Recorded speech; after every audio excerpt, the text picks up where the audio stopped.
गुरु महाराज की जय। सत्य सनातन धर्म की जय। सत्य स्वरूप अने निर्मल नाम एवा सद्गुरु परमात्मा ने मारा कोटि कोटि वंदन। अहीं विराजमान सर्वे संतों ने हरिभक्तों ने मारा जय गुरु महाराज। આજનો પૂર્ણિમાનો અવસર ધારી મુકામે સામતભાઈને ત્યાં રાખવામાં આવ્યો છે। ધન્ય છે એમના ભાવને, જે ભાવ સહિત જે સંતો પધાર્યા છે એને પણ ધન્ય છે। ભલે સભા નાની હોય પણ જાણતલ પુરુષો બેઠા હોય, જે શબ્દનો મરમ જાણતા હોય,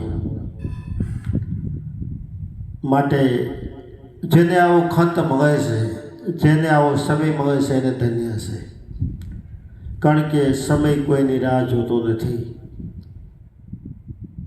સદગુરુ મહારાજની અસીમ કૃપાથી આપણને દર મહિને મળવાનો મોકો મળે છે। અને એમાં જે સંતો અગવડતામાં સગવડતા ગોતી અને પધારે છે એને ધન્ય છે। અને એના માટે કાયમ માટે ગુરુની મહેર હોય છે। કારણ કે જેના ઘટમાં ગુરુનો ભાવ હોય,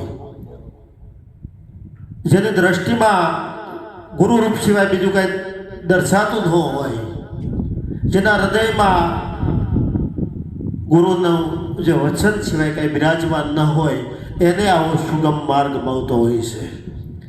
માટે આપણા તો અહોભાગ્ય કે આપણને એવા સમૃદ્ધ સદગુરુ મળ્યા છે। માટે આ જીવનમાં આ ભારતની ભૂમિ એવી કલ્પવૃક્ષની ભૂમિ છે। એમાં ભક્ત બની શકાય, સંત બની શકાય, અરે ભક્તમાંથી ભગવાન પણ બની શકાય। પણ એ ભક્ત, સંત અને ભગવાન બનવું હોય તો સદગુરુનો રાહ પકડવો પડે। સદગુરુના રાહ પ્રમાણેનું જીવન હોવું જોઈએ।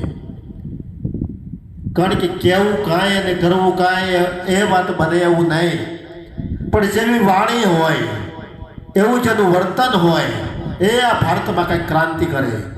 માટે આજ દેવથી દુર્લભ એવો આપણને દેહ મળ્યો છે, તો આ જીવનમાં શું કરવાનું? આ જીવનમાં સેવા કરવાની। માટે આ જીવનમાં જેને સેવા કરવાનો અવસર મળે છે અને મેવા રૂપ પરમાત્મા મળે છે। માટે અહીંથી સતવાણી રજૂ થઈ, અહીંથી સત્સંગ રજૂ થયો, એક એક શબ્દ એ આખા વિશ્વને લાગુ પડે। કારણ કે સદગુરુના જે શબ્દ હોય એ કોઈ પંથ અને સંપ્રદાયને ન લાગુ પડે। સદગુરુના શબ્દ હદ ભૂકી અને અનંતમાં લઈ જાય।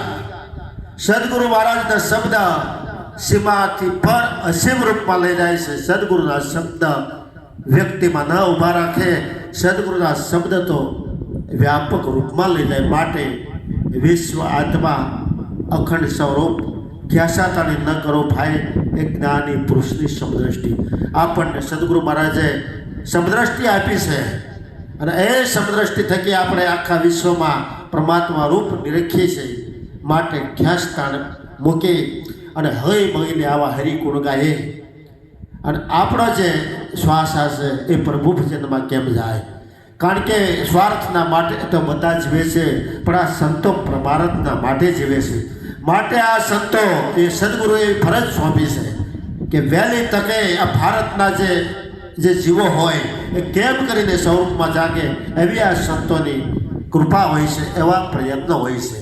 માટે આ જીવનમાં એવું છે, જીવની જાગૃતિ અર્થે આ સંતોની સેવા કરી અને આ ધર્મના માર્ગમાં આ કેમ માનવ આવે એવા પ્રયત્ન કરી। માટે ઉઠ જાગ મુસાફિર ભોર ભયા, હમણે આ જિંદગી પૂરી થઈ જાય છે, સંધ્યા ટાણું આવી જાય છે। માટે યુવાનો જાગે તો ભારતમાં ક્રાંતિ થાય। માટે આંખે દેખાય નહીં, કાને સંભળાય નહીં, અને પછી ખરો સત્સંગનો આનંદ આપણને મળતો નથી। માટે થોડામાં જે ઘણું સમજી જાય, જે કારણ કે તેજીને ટકોર જ હોય, એમ જે શાણ પણ જેનામાં હોય ને, 100માં કોઈ એક શાણો એ સદગુરુની વાતને સમજી જાય અને એ જીવનમાં ઓતપ્રોત ઉતારી દે છે। માટે ઉઠો જાગવાની ધ્યેય પ્રાપ્તિ સુધી મંડ્યારો આપણું જે ધ્યેય છે ખાવું પીવું જાગવું ઊંઘવું મોજ મજા નથી આપણું ધ્યેય આપણા નિજ સ્વરૂપને નિરખે આપણું ધ્યેય આપણા આત્માની ઓળખે અને એવો આનંદ કારણ કે આનંદ એ પરમાત્માનું સ્વરૂપ છે માટે આનંદ ઘડી એ તે ભજવા હરે આ કોઈ દેખાવની ભક્તિ નથી કોઈ બાહ્ય આડંબરની ભક્તિ નથી આ સંત સદગુરુના શબ્દથી મટવાનો મોકો મળે છે અને મટવાનો મોકો જેને લીધો છે એને મળવાનો મોકો મળશે એનાથી પરમાત્મા જરાય દૂર નથી માટે એ જે બિરાજમાન એવા દિવ્ય આત્માને મારા કોટી કોટી વંદન બોલો સદગુરુ મહારાજની જય.